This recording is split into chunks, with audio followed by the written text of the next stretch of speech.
अपनी फैंसी मुर्गी की शादी कराती असील मुर्गे नाल असीं। अरे कहना क्या चाहते हो?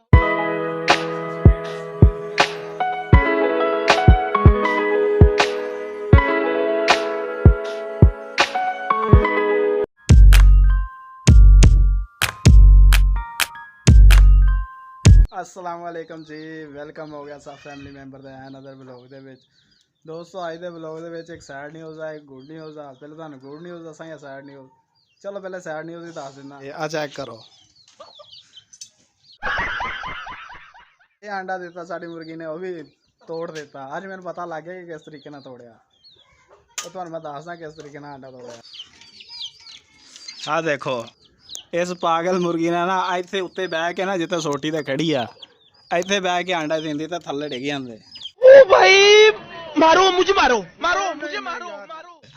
मैं सोचा सी यदि आपां ब्रीड लवांगे, लेकिन ब्रीड की इहने खे देनी, और आंडे उत्ते उत्ते बह के आंडे देंदे ते थल्ले डिग के टुट जांदे। जरा सबर। तो गुड न्यूज़ ये है कि असीं आह वाली मुर्गी है ना अपनी ਜਿਹੜੀ आंडे साडी तोड़ देंदी, ਉਹਨੂੰ ਆਪਣੇ ਸ਼ਹਿਜ਼ਾਦੇ ਨਾਲ ਛੱਡਿਆ ਹੋਇਆ। अपनी फैंसी मुर्गी की शादी कराती असील मुर्गे नाल असीं। ते ਜਿਹੜੇ ਇਹਨਾਂ ਦੇ ਬੱਚੇ ਆਉਗੇ ਉਹ ਨਸਲ ਦੇਖਣ ਵਾਲੀ ਹੋਣੀ। ਆ ਫੈਂਸੀ ਮੁਰਗੀ ਤੇ ਆ ਅਸੀਲ ਮੁਰਗਾ। शाबाश बेटा। ਇਹ ਪਾਗਲ ਕੁਕੜੀ ਆ ਕਿ ਸੋਟੀ ਤੇ ਬੈਠ ਕੇ ਆਂਡੇ ਦਿੰਦੀ। ਆ ਜ਼ਿੰਦਗੀ 'ਚ ਪਹਿਲੀ ਦਫਾ ਦੇਖ ਰਿਹਾ ਇਦਾਂ ਦੀ ਕੁਕੜੀ ਮੈਂ,